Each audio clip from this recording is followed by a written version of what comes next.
Hey guys, what's going on? Jeb here, and in today's video, we're going to be doing a little bit of technical analysis on Bitcoin and the cryptocurrency markets, and more specifically, I want to talk about where Bitcoin will be trading at by the end of the year, because a lot of people are kind of curious, what's Bitcoin going to be doing by the end of the year? I've had people for the entirety of the year ask me, Jeb, where is Bitcoin going to be at the beginning of 2019? And it's rather hard to make a prediction that accurate when you're being asked that over here in February, March, April, something like that. But it's much more easy to make a prediction on where Bitcoin will be trading at if the prediction is only a month away. So in today's video, I want to talk about where I think Bitcoin will be trading at going on into 2019 and whether or not that's going to be a good thing or a bad thing, whether or not we're going to be above 4K or below 4K. We're going to be discussing all of that and more in today's video. So if you enjoyed the video, definitely consider dropping a like, hitting that subscribe button, and smashing the notification bell, guys, so you'll be notified every time a new video goes live. So without much further ado, let's go ahead and get right into it. Currently on Coinbase anyway, Bitcoin is trading below $4,000 at $3,987.70 at time of recording. But on Bitfinex, we see that Bitcoin is actually trading above $4,000 and has recently set a level of support down here on $4,000. Definitely an interesting development, and it definitely is annoying that Coinbase and Bitfinex have two different charts and two different prices, but sometimes you have to play the hand you're dealt. Anyway, like I said, I do want to discuss where Bitcoin will be trading going on into the end of the year, because we don't have a lot of time left here in the end of the year, and a lot can happen in a month. As we could see a month ago, Bitcoin was trading above $6,000, so there is a lot of range for what Bitcoin may be doing coming here into 2019. Anyway, let's go ahead and jump on to the crypto market recap, and then we'll come back to the charts. Bitcoin is currently trading around $4,000 with $5 billion in daily volume. I like to see that Bitcoin's daily volume is hovering higher than it had been before, because about a month ago when Bitcoin was trading sideways up here above 6K, we saw very low volume. We saw Bitcoin's daily volume was sometimes $3 to $3.5 billion. In fact, that was the norm, and in the last week or so, we've been trading sideways, and we're seeing about $5 billion in daily volume. So I like to see that. I like to see more volume come into the space, especially when that coincides with lower prices. That's definitely a bullish sign for me anyway. Also, anyway, Bitcoin is down by about 3% over the last 24 hours. And if we do a little sort by change over the last 24 hours here, we see that there are 4 cryptocurrencies in the green. And a matter of fact, Factum is up here. I'm going to make that pun just about every single time I can, just to annoy the 1% of you guys who really don't like it. Anyway, Mithril is up 21%. Decentraland is up 14.5%. Golem is up 11%. And Factum is, a matter of fact, up 10%.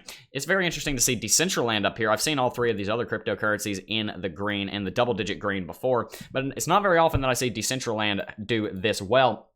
If you guys aren't familiar with Decentraland, it's actually a pretty interesting project. I'm not going to get into what it is. Just go ahead and Google Decentraland and go down the rabbit hole of what they're doing. It's an interesting project. I'm going to leave it at that. Anyway, if we scroll down here on CoinMarketCap, we'll see that the vast majority of the market is red. We see probably 70 to 80 cryptocurrencies in the red with 3 double-digit losers, that being Bitcoin Private, Zcoin, and Centrality.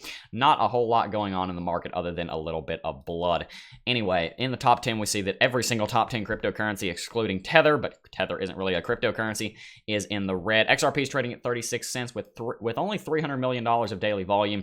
That's one thing that's always concerned me about XRP finally taking the number 2 position, is that it doesn't maintain the same kind of volume that Ethereum does. And I would wager that the major reason for that is because there are a lot of altcoin over Ethereum trading pairs, and there aren't very many altcoin over XRP trading pairs. That is where a lot of that comes from, in my opinion anyway. Same thing with Bitcoin. That's probably why Bitcoin always has such high volume compared to some of these others. For example, Tether has $3 billion. That's probably a big part of the reason why XRP doesn't have the same kind of volume that Ethereum does. Anyway, I do believe that's everything that we wanted to cover here on CoinMarketCap. Not a whole lot to talk about today, so we're going to probably make this short. But like I said, I do want to try and put some kind of price target on where Bitcoin will be by the end of the year. Now, you guys have probably heard a lot of end-of-the-year predictions. For example, there was one by Tom Lee. This video was almost about Thomas Lee's $15,000 prediction by the end of the year, but it just... $15,000 by the end of the year I don't think is feasible, and I decided to scrap that idea for the video. But I do want to talk about this. So where do we think Bitcoin is going to be trading at by the end of the year? Before I say anything, I want you guys to go down in the comment section and post your opinions on what dollar value that you think Bitcoin will be trading at by the end of the year. So let's go ahead and do some TA and try to get to the bottom of what's going to happen here to Bitcoin over the next month or so.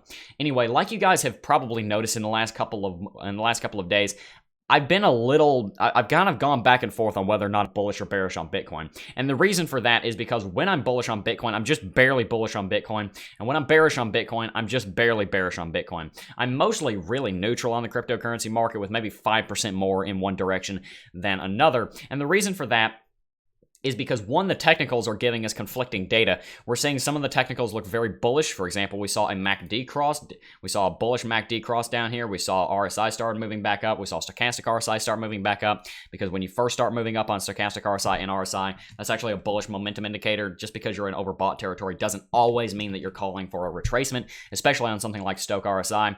But my point here is that the technicals are very confusing right now, and they are telling us a lot of different things. And I think that kind of it shows itself from when Bitcoin had all of these bullish technicals. We went bullish on the Heikin-Ashi. We had a bullish MACD cross. RSI was moving up. We saw bullish RSI divergence on the 1 hourly and the 4 hourly right here. We saw a downtrend right there and an uptrend right there. We didn't see more bullish price action come out of Bitcoin following all these bullish technical indicators. But it seems that the bullish technical indicators are strong enough to fend off the bears. So right now we're kind of just trading sideways as a result of this deadlock between the bulls and the bears. So where does that leave us going on into the end of 2018 here and on to the 10-year anniversary of Bitcoin coming up exactly a month from today? That's an interesting thing that we'll be talking about when it happens. Well, I really want to put a price target like $5,000, $6,000, or $3,000. I want to put some kind of larger price target and say that Bitcoin is going to make some kind of major movement here by the end of the year. And look, guys, we're coming into Christmas, and Christmas is a very important time for markets, but I just can't really put a major, massive move price target on Bitcoin. I can't foresee Bitcoin moving over $1,000 away from where it is right now unless something changes in the next couple of weeks by the end of the year. And the reason I say Christmas is a very important time for markets is because two things happen at Christmas time that do have major implications on the market. One, everybody gets money for their birthday, for Christmas, or for Jesus' birthday. A lot of people get money for Christmas, so they want to go and put it in the markets.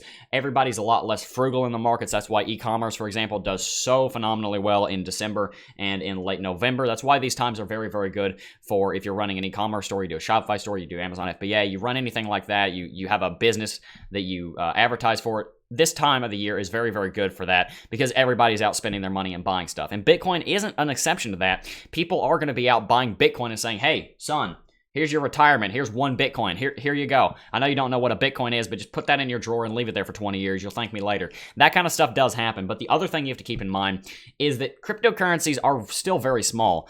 And Christmas isn't. Christmas is a very, very big deal, especially in developed countries that are going to be using the cryptocurrency markets and actually be using enough valuation in the cryptocurrency markets to be moving them in a major way. So what am I saying here?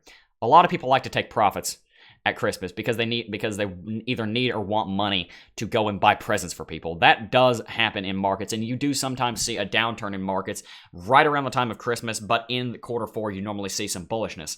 The thing that concerns me is that even though we have a seasonality thing for Bitcoin where Bitcoin normally does well going on into the end of the year, that hasn't held true this year. And the fact that normally, in my opinion anyway, what you see in markets is that right around Christmas there's probably a slight downturn, if not just kind of some neutrality.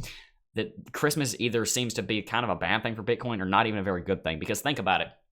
Are more people going to be taking money out of Bitcoin to go buy presents in the real world?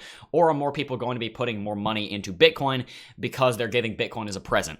I imagine that more people and more valuation would be leaving the space because of the former rather than entering the space because of the latter. And that's the thing that I want to talk about here because that's the major news event coming up for the rest of the year. And you guys know news and fundamentals do have a very big impact on the market. So where does that leave us? What does that leave Bitcoin doing here over the rest of the year?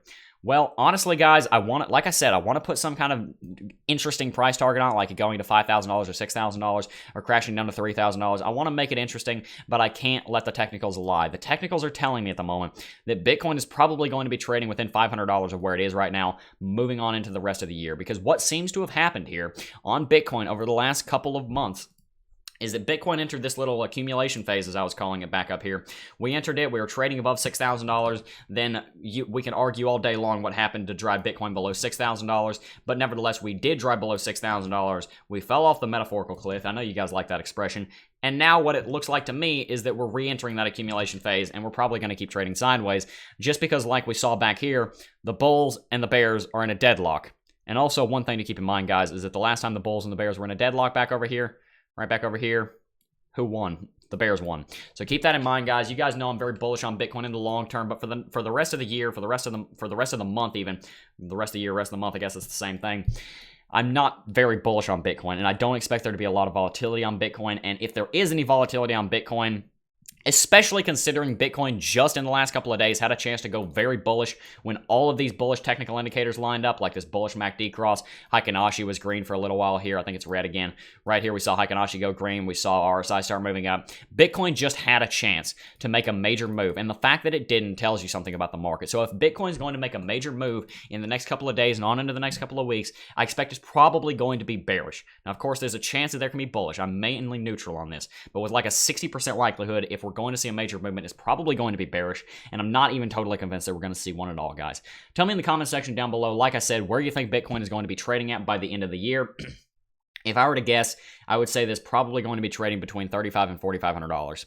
I'm very interested to hear your opinions in the comment section down below, guys. I do try and read every single comment, so definitely go ahead and drop one. I'm not going to be home today, so I won't be able to post the cards in the top right, and I also won't be here for the premiere of the video. So if you're watching the video during the premiere, hello, sorry for not being in the chat today. I was gone. Speaking about myself in the future is kind of weird. Anyway, I am well and truly rambling, just like I was in the end of yesterday's video. So that's going to do it for this video, guys. I do want to thank each and every single one of you for watching, and I will see you guys in the next video. Peace.